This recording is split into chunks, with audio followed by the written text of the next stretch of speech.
이 논문의 의의는 이런 것 같습니다. 아주 단순한 두 가지 형태의 비주얼 시스템을 가지는 카이턴이라는 종의 어떤 연구를 통해서 아까 말씀드렸던 Convergent Evolution, 그러니까 수렴 진화에서 나타나는 원리가 무엇인가, 어떤 크리티컬한 정션이라는 게 있을 때 무엇이 그 운명을 결정하는가에 대한 합리적인 설명을 제시했다고 생각이 되고요. 그리고 크리티컬 정션의 존재를 굉장히 명확하게 이제 보인 예시가 될 것 같고요.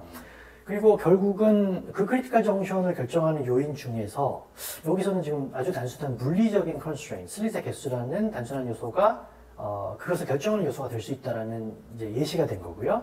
우리는 그럼 이걸 확장해서 우리가 브레인의 어떤 구조가 진화가 될 때, 혹은 어떤 센소리 시스템이 됐건 어떤 다른 시스템이 됐건 펑션을 만들어내는 구조가 진화될 때 이런 단순한 물리적인 상황, 물리적인 constraint이 원인이 되어서 그런 브레인 스트럭처, 그런 펑셔널 아키텍처를 만들 수 있지 않았을까라고 생각하게 만드는, 그래서 후속 연구를 이런 방향으로 가능하게 하는 그런 인스피레이션을 주는 논문이 아닐까 생각을 합니다. 훌륭한 연구인 것 같습니다. 네. 사실은 이 결과가 제가 지난 한 10여 년 동안 진행했던 연구하고도 연결이 되는 결과라서 제가 좀 더 재미있게 봤던 것 같거든요. 그래서 이 논문의 이해를 돕는 차원에서 제가 간단하게 뉴로사이언스 분야에서 관련이 있다고 생각되는 논문을 몇 개 좀 소개를 해드리려고 해요. 너무 좋습니다. 네. 예. 이게 뭐냐면, 우리 이제 비주얼 콜텍스, 시각 티질에 있는 가장 잘 알려져 있는 기능성 지도, 펑셔널 맵 중에 하나인 오리엔테이션 맵에 관한 연구입니다. 뭐냐면, 비주얼 콜텍스에 뉴런이 있는데, 그 뉴런들이 시각적으로 주어지는 어떤 단순한 선형 형태의 자극에 각도가 몇 도냐에 따라서 굉장히 셀렉티브하게 반응을 합니다.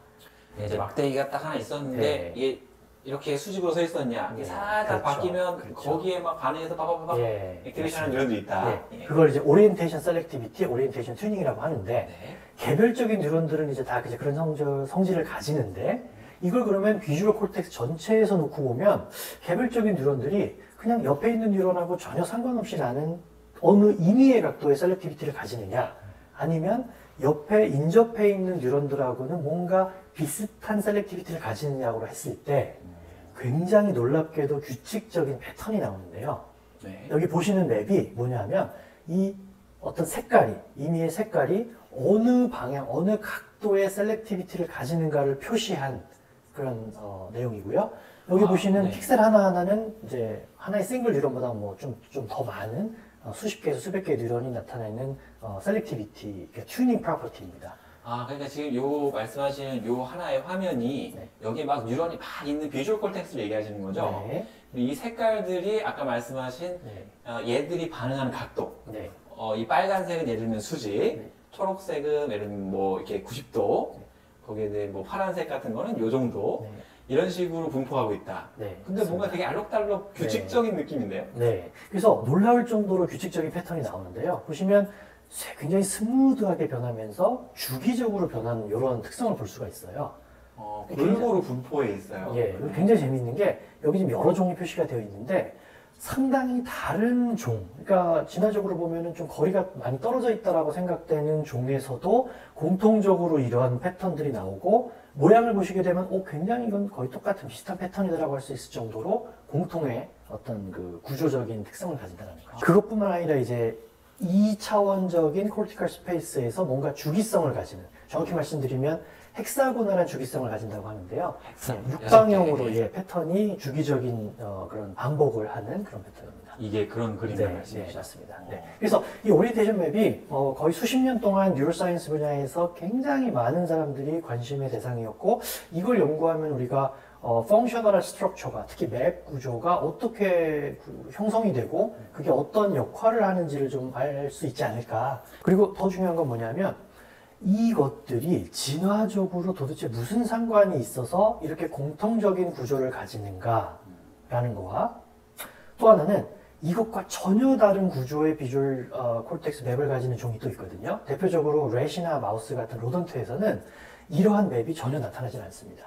근데 재미있는 거는 개별적인 뉴런 하나하나는 다 비주얼 튜닝이 되어 있어요. 그런데 옆에 있는, 서로 인접해 있는 뉴런들하고는 서로 전혀 상관이 없기 때문에 이런 맵 구조를 이제 볼 수가 없는 그런 형태인 거죠. 그래서 두 가지를 종합하면 이렇게 공통적인 구조를 가지는 전혀 다른 종들이 있는데 이것은 어떻게 된 것이며, 이렇게 뭔가 전혀 다른 맵 구조를 가지는 종들이 또 존재를 하는데 이 구조의 변화 혹은 이 차이는 어디에서 어떤 식으로 시작이 됐고 왜 진화적으로 이렇게 갈렸을까라고 하는 질문을 사람들이 가지게 됐습니다. 교수님이 그게 되게 궁금하셨던 거죠. 네. 그리고 상당히 이제 오랫동안 안 풀렸던 문제이기도 하고요. 네. 그래서 이게 어려웠던 이유는 그런 것 같아요.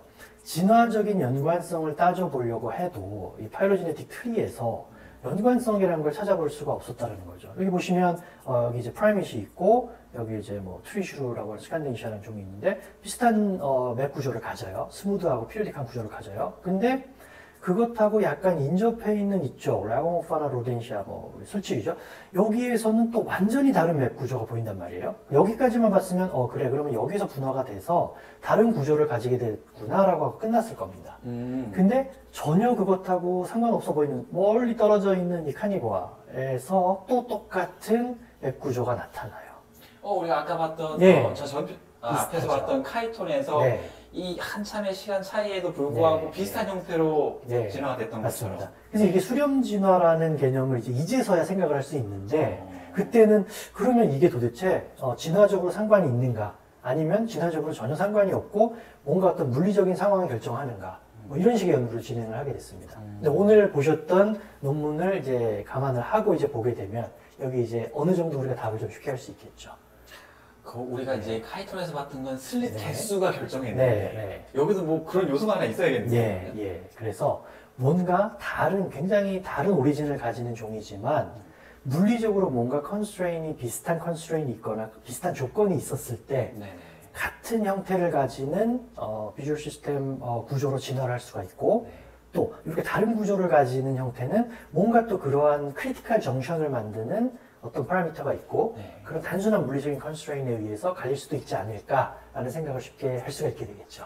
그 요인을 가르쳐 주실 건가요? 그래서 결론을 답이 있는 거죠. 그래서 제가 그 연구를 해서 논문을 냈습니다. 교수님께서 밝히셨군요. 그래서 여기서 아주 허무할 정도로 간단한 요인이었는데요. 여기서도 결국은 우리가 아까 그 에스딧이라고 했던 가장 바깥쪽에 있었던 어떤 그 에스딧과 그 다음에 슬릿의 개수가 운명을 결정했듯이 여기서는 레티나, 우리의 이제 시각 시스템의 가장 바깥 단위라고 할 수 있는 레티나 사이즈하고 망막의 크기요. 그 다음에 그거를 프로젝션을 받아들여서 처음으로 처리를 하게 되는 이제 뇌에 위치하는 비주얼 콜텍스의 사이즈가 상대적으로 얼마나 더 크냐 작으냐에 따라서 이 운명이 갈린다는 걸 보였습니다. 상대적으로 충분한 큰 사이즈의 비주얼 콜텍스를 가지는 종에서는 이렇게 방금 보셨던 컬럼너 스트럭처라고 하는 피리오딕한 구조가 스무드한 구조가 나오고요.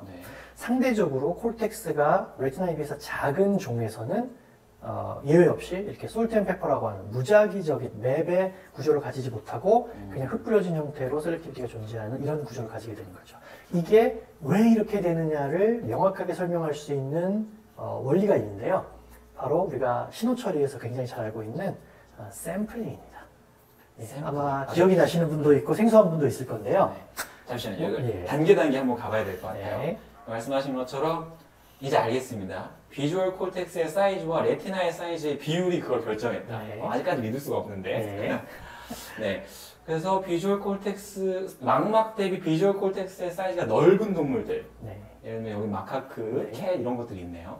걔네들은 아까 우리 예쁜 알록달록한 그 그림, 그레주얼하고 패턴이 있는 그런 형태로 발달을 하는 반면에 망막 사이즈는 요만한데 그걸 프로세스하는 비주얼 콜텍스는 요만해. 그것도 별로 크지 않아. 이런 관계가 되면 웻이나 마우스처럼 저런 랜덤한 형태로 다른 방식으로 발전하게 된다. 이볼루션을 하게 된다. 그걸 결정하는 아까 봤던 크리티컬 정션을 결정하는 요인을 여기서 명확하게 물리적인 요인으로 표현할 수 있었는데요. 그게 뭐냐면 비주얼 콜텍스에 있는 셀들이 프로젝션에 의해서 레티나의 정보를 받아들일 때 결국은 이건 뭐냐면 레티나에 있는 스페이셜한 어떤 패턴이 있다고 하면 그 정보를 얼마나 촘촘하게 레졸루션을 가지고 샘플링을 할 수 있는가의 문제가 되거든요.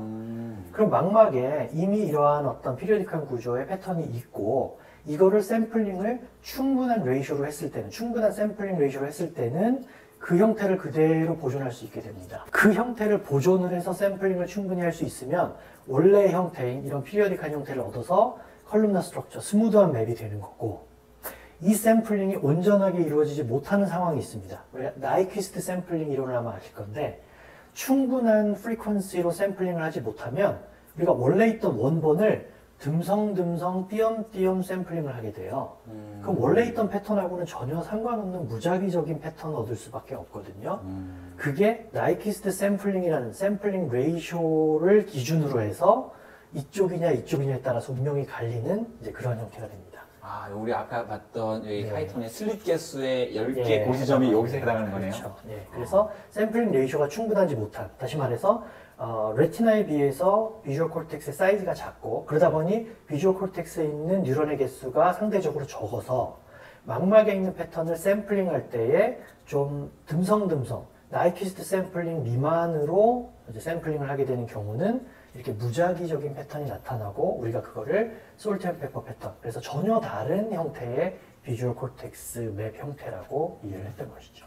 그래서 정확하게 오늘 보셨던 물리적인 컨스트레인에 의해서 어떤 스트럭처가 완전히 다른 운명이 결정이 되는 그런 상황하고 딱 들어맞아요. 여기도 지금 컬럼너 스트럭처 아니면 솔트 앤 페퍼 외에 중간 단계의 형태는 전혀 관측이 되지 않거든요. 아, 여기서 아까 나눠드린 것처럼 완전히 네. 이 방향으로 갈 건지가 결정이 되는 완전히 딱 갈립니다. 둘 중에 네. 하나로요. 그래서 오늘 보셨던 논문과 같이 한번 보시면 굉장히 이해하기도 쉽고, 어떻게 보면 브레인 연구하고 이런 직접적으로 연관이 있는 것이기 때문에 비주얼 콜텍스에서 어떻게 프로세싱이 이루어지는지를 직접적으로 네. 보여주고 있으니까요. 예, 그래서 재미있게 보실 수 있을 것 같고요. 네. 이 연구들의 히스토리를 보시면 더 재미가 있는 게, 이렇게 간단한 솔루션이 그러면 굉장히 쉽게 풀렸을 것 같잖아요. 근데 놀랍게도 우리가 이런 식의 이론적인 접근이나 원리에 대한 이제 생각을 못하고 접근을 했기 때문에 거의 수십 년 동안 이 문제를 해결하지 못하고 많은 이제 연구자들이 고생을 했던 그런 히스토리가 있습니다. 사실 뭐 이런 비밀이 알고 나면 이해할 네. 수 있는데, 사실 그걸 이렇게 열어보기 전에는 네. 이 관련성을 상상하기 쉽지 않은데 예. 어떻게 이렇게 찾으셨죠? 저는 이제 워낙에 단순한 거를 좋아하는, 네. 모델링하는 사람이 아마 그럴 거예요. 이론적으로 복잡하면 뭐 아름답지 않다 그러죠. 그러니까 자연은 가능하면 굉장히 단순한 원리에 의해서 많은 것들을 얻어내고 구현할 것이다라는 약간의 믿음이 있는 거죠. 그걸 찾다 보면 실제로 많은 자연 법칙이 그렇게 단순하지만 우아한 형태를 가지고 있는 경우들이 있고요. 그래서 재미있게 연구를 할 수 있게 되는 것 같습니다. 알겠습니다. 오늘 이 사이언스 논문, 그 조개의 시각 시스템이 어떻게 다른 종에서 다른 타입으로 하지만 수렴 진화하면서 분리될 수 있었고, 그 근거가 됐던 구조가 무엇이냐에 관련한 논문과 함께 이제 비주얼 시스템에서 비주얼 콜텍스가 어떻게 상을, 이 각도를 구분할 수 있는지, 그 다음에 그게 어떤 패턴으로 나타나는데 그게 중간에서 왜 그런 두 개의 다른 방식으로 구분되는지를 하셨던 연구까지 소개해 주셨어요. 뭔가 엄청 많이 배운 것 같습니다. 네. 이제 짧은 논문이었지만 네. 저도 굉장히 재미있게 읽었고, 굉장히 내포하고 있는 내용들이 중요하다고 생각이 돼서 네. 오늘 소개하게 된 걸 굉장히 기쁘게 생각합니다. 네. 오늘 너무 감사드립니다. 네, 감사합니다. 네.